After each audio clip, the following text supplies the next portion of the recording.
മുത്തുളി കൺമണി മോള് ലിസ ഫാത്തിമാക്ക് ഇന്ന് അഴകേറും നാളണഞ്ഞ് 6ാം പിറന്നാളാ.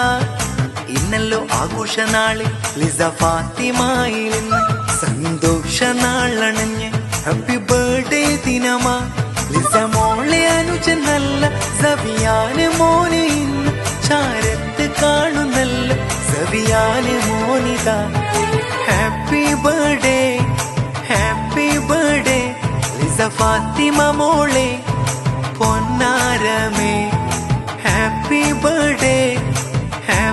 ബർത്ത്ഡേ ലിസ ഫാത്തിമ പൊന്നാരമേ. മുത്തുളി കൺമണി മോള് ലിസ ഫാത്തിമാക്ക് ഇന്ന് അഴകേറും നാളണഞ്ഞ് 6ാം പിറന്നാളാ.